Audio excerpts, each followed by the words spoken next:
Let me begin by thanking my good friend of 2 decades, Representative Frankel, for not just the kind words or his steadfast leadership in the House of Representatives, but the way in which he has literally put his community of Squirrel Hill, the site of the deadliest anti-Semitic attack on U.S. soil, on his back, and have lifted them up over the last 5.5 years and taken them from a dark moment to help them see light again. We thank you, Representative Frankel, so very much. It's truly a pleasure to be here with so many members of the General Assembly. I know how busy you are. I know how many demands you have on your time. And the fact that you have come here today to dedicate yourselves to remembering, and I know you carry that work with you every day, I want to say thank you to all who are assembled, and a special thanks to our Speaker, Madam Joanna McClinton, and to our leader, Ruth Topper's son, Leader Topper. I want to thank them both for being here and representing the leadership of all of the different caucuses. I want to thank you, Jonathan, and all of the leaders of our Jewish community who are here today and who dedicate yourselves professionally every day to making sure we never forget. I just want to begin on a personal note to say thank you to the people in this room for your prayers. Lori and I and our children have been comforted by them. We feel your prayers around us, lifting us up.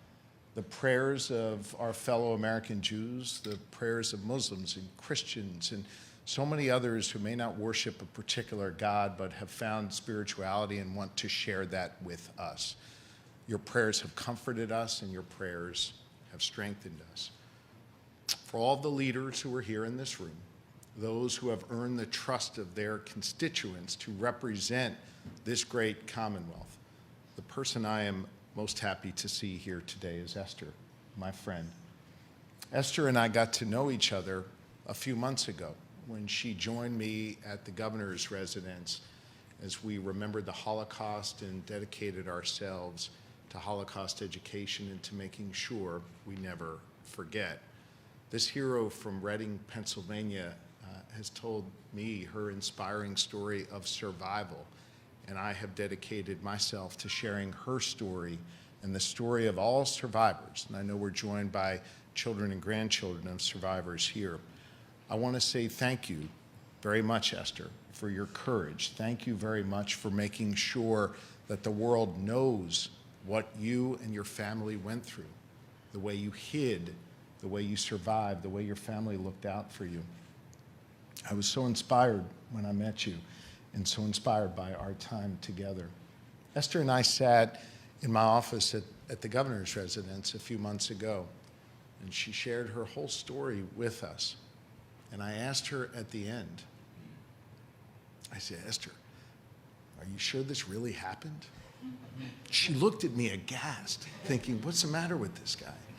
Why would he ask me that? But the truth is, Esther, there are too many people who don't acknowledge what happened, who don't want to be forced to remember, and who, in their ignorance or their bias, would like to make sure that the world doesn't remember what Esther and others went through when 6 million Jews and millions of others perished in the Holocaust.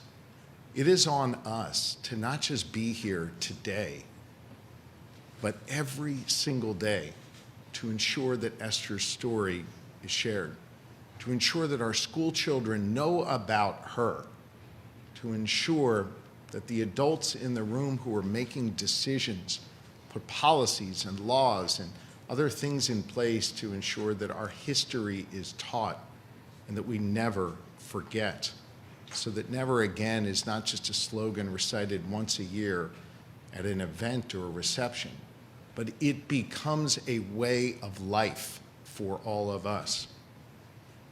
I know that Esther's story is incredibly important. I think it's also important we tell the story of heroes like Senator Robinson's ancestors, who made sure that people were liberated and brought to freedom. You know, the day before we celebrated that first Seder at the governor's residence, Lori and I took our kids to Ellis Island. We had never been there before. You know, Lori and I grew up going to school together, and we were in New York for something a while ago and looked at the Statue of Liberty and said, "Did we go there when we were kids?"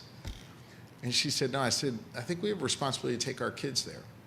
We went to the Statue of Liberty, we went to Ellis Island, and we stood with our children on the very spot where our ancestors entered this country, years before the Holocaust, but where they entered this country.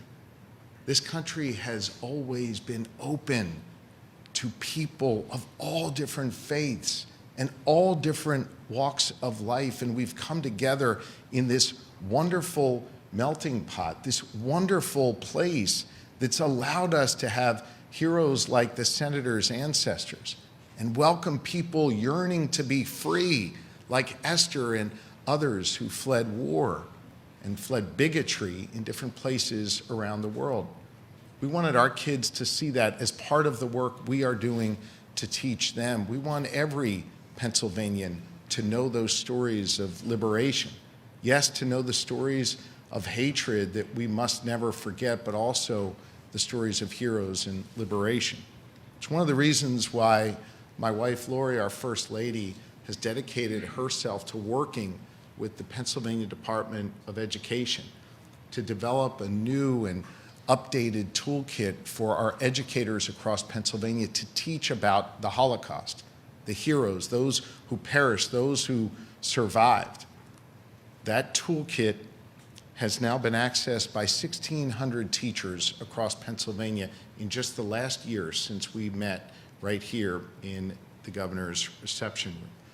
The Pennsylvania Department of Education, at the urging of the First Lady and under the great leadership of Secretary Rowe, has conducted 8 trainings for groups of teachers across Pennsylvania. We must make sure that these stories are told. We must make sure, Mr. Chairman, that the stories of King and Heschel inspire people like you and Jared and others to continue on with this work. Yes, we must remember those who perished, and we must salute the people like Esther who survived, but we also need to learn the lessons that encompass the entire story of the Holocaust, what led to it, what occurred, and how we make sure that never happens again. The responsibility falls not just to those who have positions of elected authority or those who have assumed roles leading organizations within the Jewish community. I believe the responsibility falls to each and every Pennsylvanian to speak and act with moral clarity, to remember the very foundation of this Commonwealth, a foundation depicted in the murals here in this room of William Penn coming to this place, establishing what is now the Commonwealth of Pennsylvania with a singular promise and purpose, that what we would know as Pennsylvania would be a place that is warm and welcoming for all people, people of all different faiths. I'm not sure Penn would have ever imagined a Jewish governor talking to all of you here in this room that depicts his picture, but I bet he would be proud, because this is what he set in motion. Every day, I get to see our common humanity, and it lifts me up. People of all different walks of life, all different faiths, all different upbringings, different terrain from the community they live in, who understand, I think, deep in their soul that we're part of something special here in Pennsylvania that Penn set in motion, and that we have a responsibility to continue that with our votes, with our actions, to continue that by speaking and acting with moral clarity every day. That shared humanity is something that should inspire all of us. Yes, Representative Frankel, Senator Schwank, and others who have cited the statistics about rising anti-Semitism, they are right. It is rising, and it must be universally condemned. But let us not only look at the negative, let us also see the positive that exists out there, the shared humanity we all have, the way in which people acknowledge a love for one another, even though we come from different places, different walks of life, came to this country differently. I'll close with this. Lori and I and the kids wanted the opportunity last week to say thank you to the firefighters and the first responders who saved our lives at the governor's residence last Sunday morning. The kids thought it would be nice to make these firefighters a meal. Recognizing I can't cook, I thought it was important that we get a little bit of help. And with the help of Chef Robert Irvine, my family and I had the opportunity to serve these firefighters, these heroes, a meal at the Harrisburg Firehouse. Firefighters from all across this region answered the call, and that day we had the opportunity to visit with each of them one-on-one and just say thank you.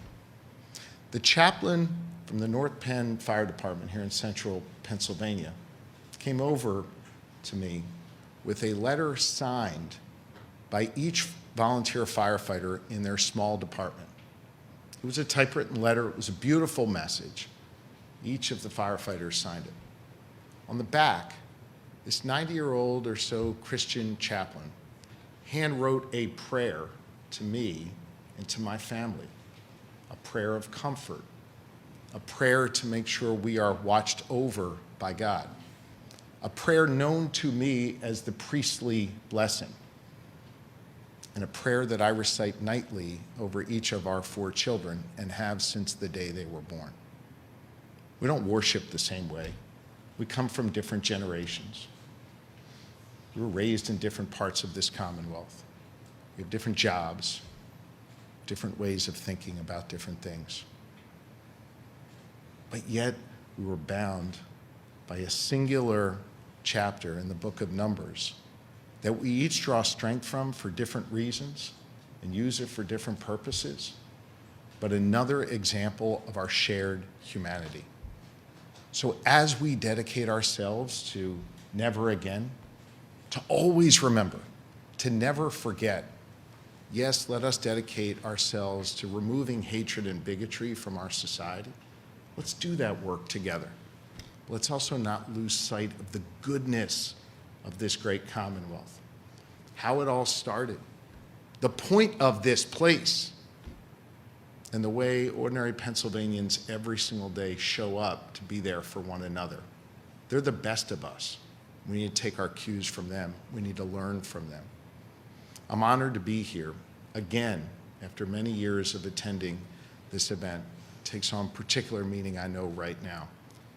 As people like Esther are fewer and fewer in our society, we must make sure to embrace them, to salute them, to thank them for being here and for their courage. And we must make sure we embrace one another each and every day to find our better angels and to make sure never again becomes a promise and a purpose of our great Commonwealth. Thank you. God bless you all.